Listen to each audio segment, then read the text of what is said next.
Assalamualaikum warahmatullahi wabarakatuh. Perkenalkan, saya Gina Amalia STMT, dosen tetap Prodi Teknik Sipil Universitas Indo Global Mandiri Palembang. Pada pernyataan diri dosen dalam unjuk kerja Tridharma Perguruan Tinggi ini, saya akan mendeskripsikan terkait mata kuliah yang saya ampuh, yang sesuai dengan bidang saya, yaitu mata kuliah Mekanika Tanah. Mata kuliah ini ditujukan untuk mahasiswa teknik sipil semester 3 dengan kode mata kuliah MWP 51TS312 yang berbobot 3 SKS. Mata kuliah ini diselenggarakan sebanyak 16 kali pertemuan tatap muka dengan rincian 14 kali penyampaian materi dan 2 kali pertemuan untuk UTS dan UAS pada pertemuan 8 dan juga 16.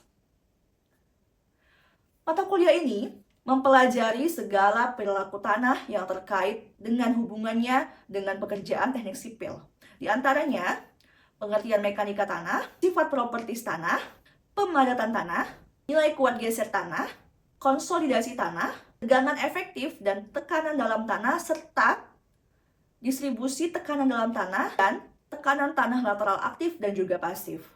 Adapun CPL Prodi untuk mata kuliah ini meliputi CPL 2, CPL 3, dan CPL 4 yang tertuang dalam RPS yang telah divalidasi oleh Kaprodi. Sedangkan untuk capaian pembelajaran mata kuliah yang diharapkan pada mata kuliah ini diantaranya CPMK 1, di mana mahasiswa diharapkan mampu mengaplikasikan konsep kriteria dalam klasifikasi tanah, pengujian laboratorium, baik propertis maupun mekanis, dan pengujian di lapangan. Kemudian CPMK kedua, yaitu mahasiswa diharapkan mampu menganalisis permasalahan di bidang mekanika tanah untuk memahami, mengidentifikasikan, dan menghitung sifat propertis dan mekanis tanah, tegangan geser atau kuat geser tanah, tegangan efektif, dan tekanan tanah lateral dengan berbagai metode. Dan yang terakhir, CPMK 3, di mana mahasiswa diharapkan mampu mengevaluasi kondisi di lapangan dengan menghubungkan dengan teori-teori mekanika tanah.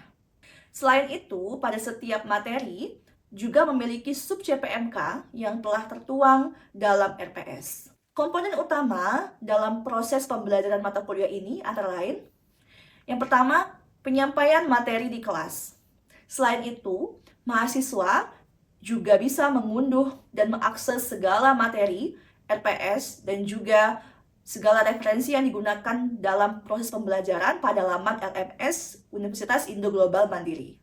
Yang kedua adalah proses interaksi dan komunikasi aktif seperti diskusi, tanya jawab antara dosen dan mahasiswa serta refleksi selama pembelajaran di kelas. Yang terakhir adalah pemberian asesmen atau sistem penilaian yang terdiri dari asesmen formatif seperti tes lisan, kuis, penilaian tugas individu ataupun kelompok, serta penilaian sikap selama di kelas, dan asesmen sumatif untuk penilaian akhir berupa UTS, tugas besar, dan juga UAS. Adapun sistem dan komponen penilaian mata kuliah ini di antara lain adalah kehadiran dan keaktifan di kelas sebanyak 15%, kemudian tugas 40%, UTS 20%, dan UAS 25%.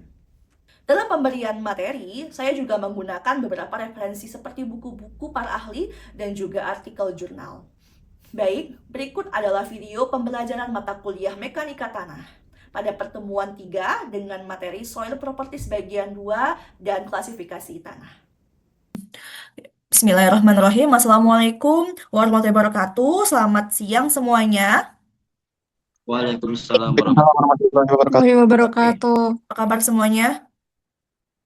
Alhamdulillah baik, Bu. Oke, hari ini kita bertemu lagi dengan saya di mata kuliah Mekanika Tanah. Hari ini kita masuk ke materi ketiga, ya, pertemuan ketiga. Ini sebelumnya PowerPoint saya kelihatan ya? Muncul ya? PowerPoint-nya muncul ya? muncul. Suara saya jelas juga ya?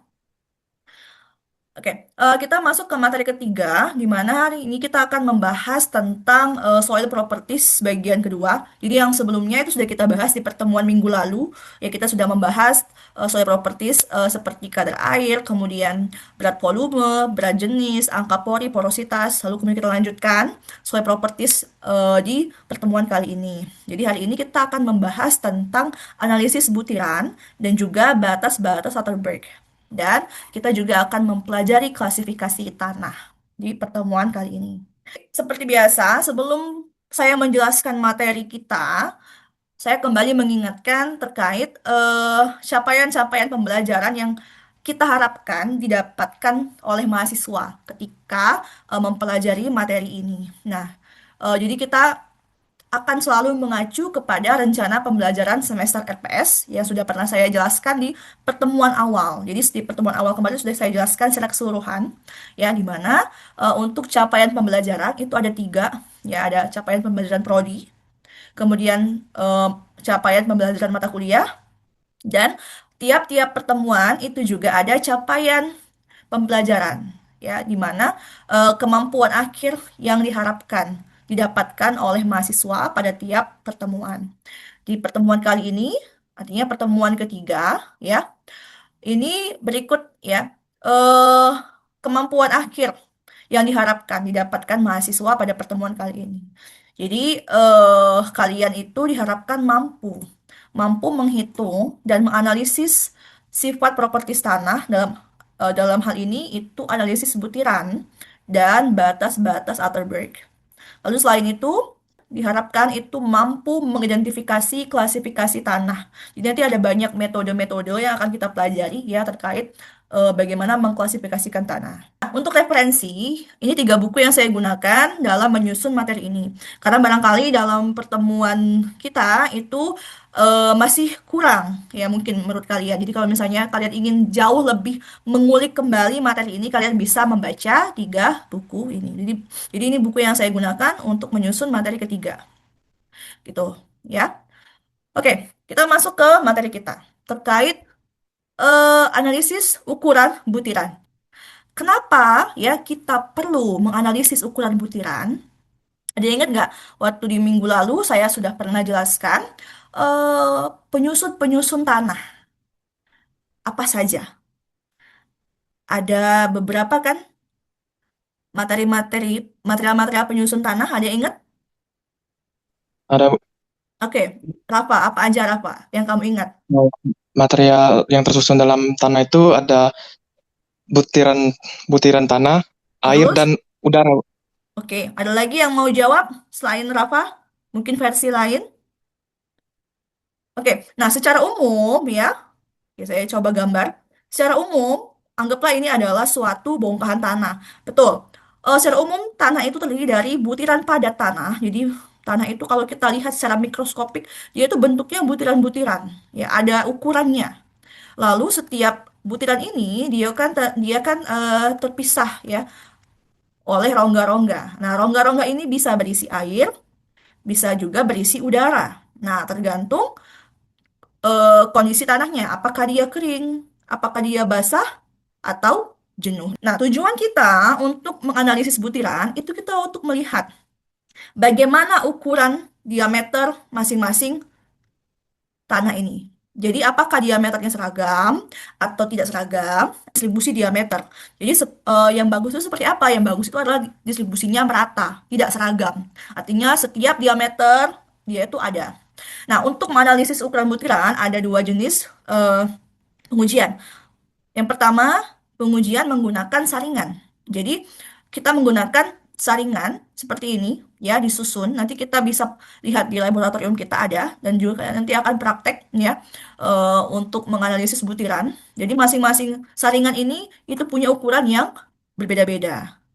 Nanti saringan tanah yang sudah kering itu dimasukkan ke dalam saringan ini, lalu nanti diayak dan yang kita timbang itu adalah berapa berat tanah yang tertahan dari masing-masing ayakan. Begitu. Nah, ini kalian bisa buka YouTube ini. Ini video tutorial pengujian analisis butiran. Nah, di sini kan ada nomor saringan, ada juga diameter lubang. Ada yang tahu nggak apa makna dari nomor saringan ini? Apakah dia hanya nomor biasa atau dia itu punya makna? Ada yang bisa menjawab? Mungkin sudah Punya makna membaca. Ibu. Siapa? Siapa itu? Ada Bu. Oke, Satria. Jadi dalam satu incinya saringan itu ada 4 lubang Bu. Atau Oke, 4. betul. Jadi misalnya kan ayakan itu kan bulat ya. Jadi kita ambil sampel 1 inci gitu, ukuran 1 kali 1, luasan 1 inci. Nah, dalam luasan ini itu ternyata ada 4 lubang. Nah, semakin banyak nomornya ya seperti ini, artinya dalam 1 inci itu semakin banyak lubangnya. Artinya semakin banyak lubang, semakin kecil-kecil pula kan ukuran butirannya. Artinya tanah yang masuk itu yang sangat kecil sekali. Semakin besar saringan, maka semakin kecil ukuran tanah. Begitu, ya. Nah, lanjut. Ada pertanyaan lagi selain itu? Oke. Kemudian, selain analisis menggunakan saringan, kita juga bisa menggunakan alat yang namanya hidrometer. Tapi hidrometer ini hanya digunakan untuk tanah yang sangat halus ukurannya. Jadi tanah-tanah yang lolos saringan 200. Jadi lolos saringan 200 ya, kemudian dikumpulkan di dalam suatu pen. Tanah itulah yang nantinya akan kita analisis. Jadi kalau tidak ada yang lolos saringan 200, artinya nggak perlu dilakukan analisis hidrometer. Ya, jadi cukup. Jadi intinya yang hanya ada yang lolos saringan 200 saja. Seperti itu. Oke. Dari pengujian itu, yang kita hitung adalah berapa berat ya, massa tanah yang tertahan. Jadi masing-masing saringan nanti kita hitung, kita timbang tanah yang tertahannya berapa gitu. Totalnya harus sama dengan total awal. Jadi ketika dimasukkan ke saringan, jumlah dari setiap saringan ini harus sama, 450 juga. Gitu, tidak boleh kurang. Artinya kalau kurang ada yang terbuang. Begitu. Lalu kita hitung persentase tanah tertahannya berapa. Ini loh, ini rumusnya ya. Dan persentase tanah lolos. Nanti inilah yang akan kita gunakan dalam menganalisis ukuran butiran. Persentase tanah lolos. Yang inilah juga nanti akan kita masukkan ke dalam suatu grafik. Jadi output dari analisis butiran adalah grafik, ya, grafik distribusi ukuran butiran. Ini contoh ya, ini contoh bentuk grafiknya. Grafiknya yang kita gunakan grafik semi logaritmik, artinya di sumbu X-nya dia pakai skala logaritma. Ini ya. Di Excel bisa kok diatur. Lalu kalau sumbu Y-nya sama, ya. Eh, skala normal biasa. Ini ada 3 garis. Apa maksudnya? Kita lihat contoh yang hitam. Ini kalau ternyata data kita yang kita hitung tadi kita masukkan ke dalam Excel dan kita buat grafiknya, bentuknya seperti ini, artinya dia landai, ya. Kita bisa memperkirakan secara kasar, ya. Oh, kemungkinan dia akan bergradasi baik kalau seperti ini, yang landai. Nah, kalau ternyata misalnya grafik kita tuh seperti ini, ya, naik turun, ini gradasinya buruk kemungkinan, ya. Kita bisa menilai eh, apa namanya kelas gradasi dari bentuk grafik. Atau kalau grafiknya curam seperti ini, nah ini juga gradasinya seragam. Seragam ini sama ya, dia juga nggak bagus karena dia ukuran butirannya tuh nggak merata. Jadi tanah itu dia kan punya kekuatan geser, di mana kuat geser itu terjadi ketika antar butiran tanah itu saling mengikat, saling mengunci. Ketika ukuran butirannya sama, ya artinya akan banyak sekali rongga-rongga yang kosong. Tapi kalau ukuran butirannya macam-macam, ada yang kecil, ada yang besar, yang rongga-rongga kecil ini dia bisa terisi, ya. Artinya dia terikat tanahnya gitu. Sehingga dia semakin kuat tanah itu. Begitu, ya. Selain menggunakan grafik, kita juga menghitung secara pasti bagaimana level keseragaman dari si tanah dengan yang namanya koefisien keseragaman dan koefisien gradasi, CU dan CC. Rumusnya ini, ya. D60 per D10 itu untuk CU, D30 kuadrat per D60 dikali D10 untuk CC. Apa D60, D10, D30? Contoh ya, kita ambil D30.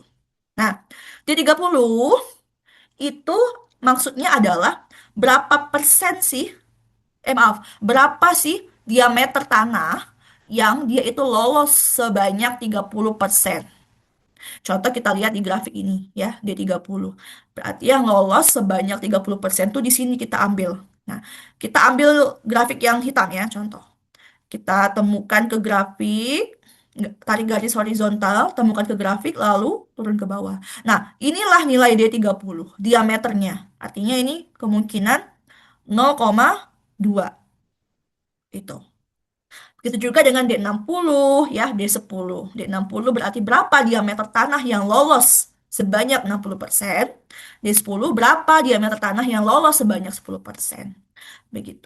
Dari CU dan CC ya, kita bisa melihat apakah tanah itu distribusinya baik atau buruk, ya seragam atau tidak dari kategori ini, ya gitu. Oke, lanjut kita masuk ke batas-batas Atterberg. Apa itu batas Atterberg? Nah, ini ada link video, kalian bisa nanti klik di rumah ya untuk melihat bagaimana tutorial pengujiannya. Jadi, dalam suatu kondisi, terutama tanah lempung ya. Jadi memang batas Atterberg ini hanya menguji tanah lempung saja, atau tanah lempung berpasir atau pasir berlempung. Kalau pasir murni itu eh, nggak nggak akan nggak akan memiliki nilai-nilai batas Atterberg gitu. Jadi pada suatu kondisi tanah lempung ya, lempung itu dia bisa bersifat seperti benda cair, bisa bersifat seperti benda plastis seperti plastisin ya ketika mainan yang kita mainkan waktu kecil, atau semi solid ya dia agak-agak kayak batu tapi dia masih lembut, atau solid betul jadi seperti batu. Nah, kondisi-kondisi itu dipengaruhi oleh kadar air. Nah, kadar air itulah yang akan kita hitung berapa. Jadi, kapan sih tanah itu dia berlaku seperti benda cair? Kapan sih tanah itu dia berlaku seperti benda plastis dan juga mungkin benda padat? Itu yang akan kita hitung. Yang kita akan hitung adalah liquid limit, itu artinya kadar air paling minimum yang akan membuat tanah itu eh, berbentuk seperti benda cair, ya. Fasenya seperti benda cair. Lalu kita juga akan menghitung batas plastis adalah kadar air minimum di mana tanah itu dia masih dalam keadaan plastis, dan batas susut itu ketika dia dalam keadaan semi solid. Kemudian dari nilai liquid limit dan juga plastis limit, kita akan menghitung indeks plastisitas. Apa itu? Ya, jadi indeks plastisitas ini tuh akan menentukan apakah tanah itu dia sifatnya non-plastis, atau plastis rendah, atau sangat plastis, sedang, atau sangat plastis. Artinya plastis itu tuh kayak dia itu eh, nggak nggak mudah pecah, nggak kayak batu ya. Dia mudah dibentuk gitu. Ketika dia dibentuk dia nggak putus. Kayak kita mainin plastisin lah ya seperti itu. Nah, tapi tanah itu punya kadar-kadarnya. Ya ada yang dia rendah, ada yang dia sedang, ada yang dia tinggi. Begitu. Jadi dengan menghitung batas plastis, kita bisa mengklasifikasikan tanah secara dengan sifat kohesifnya gitu, secara umum ya, tapi ini gitu. Nah, kita masuk ke klasifikasi tanah. Siapa? Ragil ya? Apa tadi Ragil? Pertanyaannya? Mengapa klasifikasi tanah itu penting, Bu? Dan juga apa yang apa dampaknya jika suatu proyek itu tidak melakukan klasifikasi tanah terlebih dahulu? Oke. Oke. Nah, kenapa klasifikasi tanah itu penting? Padahal mungkin bisa saja kita bisa menilai langsung dengan mata telanjang, misalnya oh ini lempung gitu kan, kita bisa pegang oh ini lempung nih, atau oh ini pasir begitu. Kenapa harus ada klasifikasi tanah? Kenapa nggak langsung kayak gitu aja? Nah, karena ya di lapangan itu tanah itu nggak ada yang benar-benar murni lempung atau yang murni pasir atau lanau gitu. Dia pasti ada campurannya. Ada lempung berpasir, pasir berlempung, lempung lanau gitu. Nah, berapa persentase masing-masing campurannya? Nah, itu kita nggak bisa menentukan secara kasat mata. Persentase komponen jenis tanah penyusun itu akan mempengaruhi sifat dari si tanah. Nah, makanya kita perlu melakukan klasifikasi tanah. Kalau di lapangan, kita nggak pakai nama baku gitu, kita cuma bilang, oh ini pasir berlempung. Cuman berapa persen lempungnya? Pasirnya berapa persen? Itu akan membahayakan pekerjaan konstruksi kita, begitu. Karena dia pasti karakter tanahnya akan berbeda. Maka klasifikasi tanah ini itu bertujuan untuk memudahkan kita berkomunikasi. Jadi nanti ada nama baku. Nama baku misalnya contohnya, nanti kita lihat ya di slide terakhir. Contoh misalnya metode ASTO. Ada kode tanah misalnya A1B. Nah, ini tanah ketika kita dikasih tahu tanah ini A1B. Oh, kita udah tahu oh tanah ini begini begini begini karakternya. Seperti itu. Jadi dia merepresentasikan sifat dan karakter si tanah secara detail, secara tepat. Begitu. Nah, untuk pengklasifikasian tanah, ya, itu berdasarkan sifat properties yang didapat dari pengujian lab kita. Tadi, analisis butiran tanah, kemudian batas Atterberg, lalu berat jenis, dan spesifik gravity. Ini kita butuhkan untuk mengklasifikasikan tanah. Begitu. Oke, nah untuk metode klasifikasi tanah itu ada dua jenis kelompok, ya. Yang pertama, berdasarkan tekstur. Jadi tekstur tanah itu apakah dia kasar, dianya halus ya, lunak. Nah, ini ada beberapa metode yang bisa digunakan. Tapi yang paling sering itu yang USDA, yang USDA. Nah, ini kita memerlukan data ukuran butiran tanah. Contoh, nah ini grafik yang kita gunakan ya untuk mendapatkan jenis tanah dengan menggunakan USDA method. Nah, untuk tutorialnya sudah saya buatkan modul, nanti kalian bisa juga download ya di LMS kita, begitu.